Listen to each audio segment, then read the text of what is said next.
Damn. Yeah, I ran out of memory. So anyway, I'll start over the video. Alright, it's a response video that shlockofgod guy, shlockofgod. He's a real prick, and I'd appreciate it if you did block him.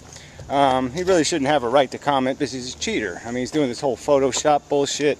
You know, arguing like somebody owes him something, and he's a rude, obnoxious motherfucking prick. It's just fucking bullshit. So anyway, I won't even get into it. But yeah, I'd appreciate it. Let me just say that. The fucker has earned, he provides no courtesy. I haven't attacked him personally. I haven't touched him in any way whatsoever. And so it's all on him. He's a weasel. I shouldn't have bothered with these response videos. He doesn't deserve them.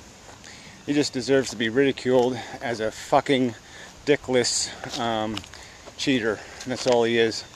Intellectually dishonest as hell too. Alright, so the first argument in this video was somehow we haven't provided arguments you know, describing the connection between procreation and the existence of a new living thing, and the consequential connection between what happens to it and culpability on the part of the parents. It's just stupid. All kinds of analogies have been provided. So unravel those analogies. Is Dr. Frankenstein responsible for his monster?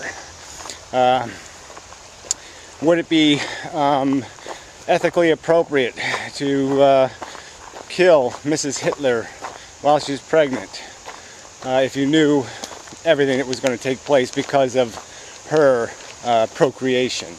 The other ones have been brought up is rescue mission. You know, the fact that a fire truck can impose a heightened risk because it has a justification. There is a probability that they will serve a greater purpose. A greater need will be satisfied for the heightened risk. So it's a perfectly rational equation. And so, yeah. But what would be the culpability? Isn't there moral culpability or ethical culpability if you drive fast, heighten the risk, and there is no justifying reason for it, just selfishness? Unravel that. Drunk driving, same kind of analogy. It's a self-interest. We certainly have a right. There's certainly a connection between the action and a consequence. The line is clear.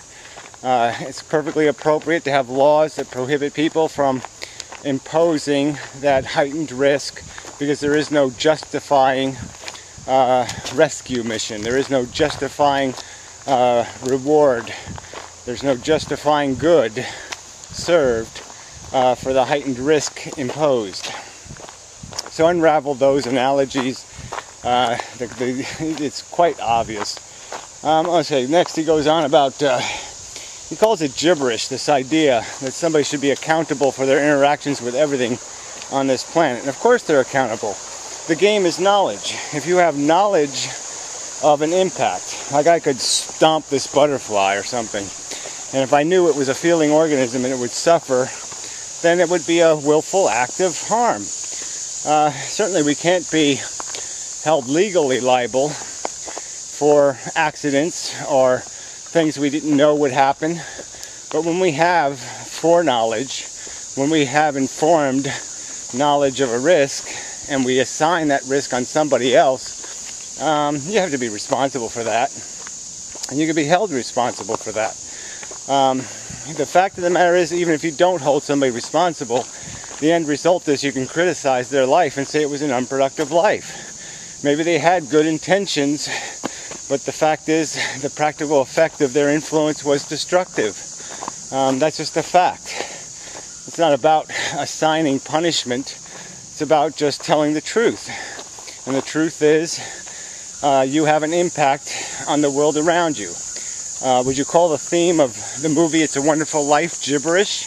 I mean, it perfectly illustrates this idea that you can think your life is shit and you were vitally important, or you can think your life is great and it was in fact a piece of shit because of the impact you had on others. There's only two things you impact. There is your conscious welfare, what you feel in your life, and the feelings you impose on others.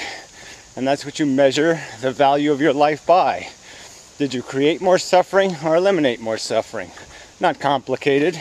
There is a truth. We just can't know every element of it. But we can know that it's dumb as fuck to think drunk driving is a good idea. And it's dumb as fuck to think that imposing life on some new victim to serve no purpose but your own selfish desire is an accomplishment. It's not. It's a burden. It's a selfish imposition, clearly and completely. The unborn are not getting rescued from hell. If you were saving them from hell, you could maybe justify the risk you're assigning, but you're not doing that. You're creating a liability, period. How you doing? So you have to take responsibility for that. All right. Can prove that causes are responsible for effects. I mean, this is just so stupid. I gave analogies, kicking a ball, whatever. I mean, everything you do has an effect, and the only thing that creates a right to berate or insult or even imprison somebody if necessary is the amount of knowledge and forethought. Was the act reckless and negligent? Was it deliberately malicious? Was it just so grossly selfish that it's unacceptable in our society? That's the equation. It's not that complicated. A child molester is allowed to desire children. He's just not allowed to abuse children. Period. Not complicated. He knows it's an abuse. He knows it's a taking. If he decides to take, he's guilty. Period. It really, this whole idea that there's some sort of defense for the human race, like they somehow don't know that, or they think they have superpowers and their kid's not going to be born with a crippling disability, is absolute nonsense. Let's see. Gross something to the something risk. Yeah, well, whatever. But the point is we know what the averages are. We know what the net effect is. And if you're claiming special powers, then maybe you ought to qualify that and explain where you got them from. There's, reasonable expectations. It's not a reasonable expectation to think you're immune to creating a child who might suffer incredibly. Let's see, and you'll be imposing on it, no doubt about it. Then he slid this free will argument in, which was just so bogus, because I pointed out that people choose to have kids, and I said choose and did air quotes, and he ignored all of that part, of course. He didn't explain that I qualified the use of the word choose, so it just makes him out more of a weasel. The fact is, we can label, I never use the word morality, so he keeps using the word, keeps implying that I'm making a moral statement when I'm not doing that. I've always talked about ethical equations, and I've always talked about concepts like brokenness. That's all there is. There's broken logic, and they're guilty of broken logic. And the question is what's acceptably broken? You're unacceptably broken when you take from others to serve your own selfish desires. That's unacceptably broken logic. You have to do better than that. It's unacceptably broken to think you can make a nuclear power plant out of recycled soda bottles. It's just not acceptable. It's illogical. The risk is too high and the reward would be nil. And that's the game again. It's back to this. The whole point is nothing needs there's no need to create this new individual. The need resides in the individual who perpetuates, who procreates. And so it's a completely selfish act, and selfish acts that impose on others have to have a redeeming justification. There has to be something else accomplished, or it's null, void, it's a non-starter. You're just not allowed to do something that serves your interest at somebody else's expense. You gotta do better than that. So it was really bogus to bring that up. It's about broken logic, and that's all it is. Serial killers are guilty because they have this broken logic that tells them their satisfaction of their perversion is more important than the welfare of the victims they torture. It's just completely broken.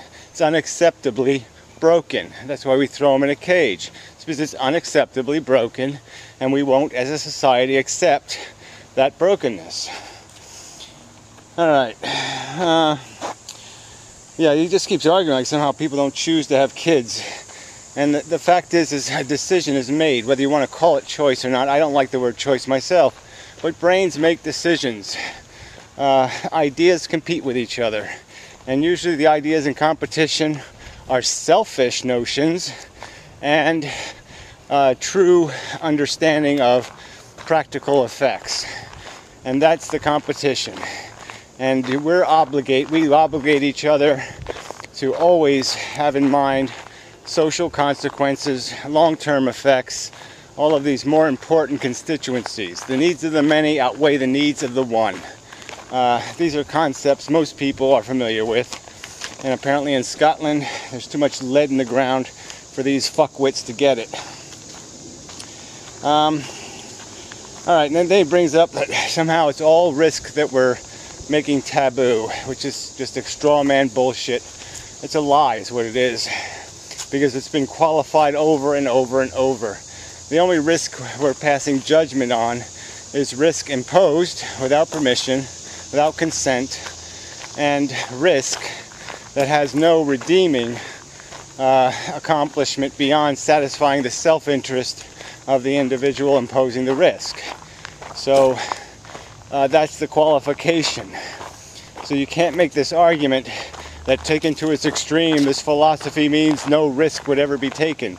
As it has been illustrated in the analogies, we can accept risk like applying an accelerated speed to get to the scene of a fire for the potential benefit of saving people from burning to death.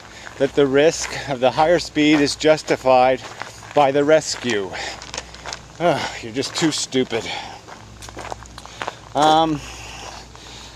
No commensurate positive potential as realistic expectation. So that's what it comes down to. There is no positive potential as a realistic expectation. The potential is all negative. You might get lucky, have a kid who's extraordinarily beneficial to society and lives a very comfortable life. But that's not a realistic expectation. The realistic expectation is they're subjecting a new individual to a different world than you lived in, who will have a different psychology than you, and who, by statistical demographics, is not likely to live anything close to a perfect life. And you have no right to impose the super negative side of that scale. The 25% who will live a hard, difficult, very unpleasant life have a right not to be fucked with for your selfish ambitions. So stow it, fucker. You're morally culpable, just like Frankenstein, or just like a drunk driver, or just like a speeding motorist. You know the risk, and you have decided you don't give a fuck. And therefore, you fucking suck. That's right. You suck. So goodbye, you fucking useless piece of shit. You'll get no other correspondence from me ever. Because you are a dickless weasel who has no concept of logic, or fair fighting, or human dignity. No concept of even male dignity. You're a coward who has to hide behind photoshopped images. You fucking weasel.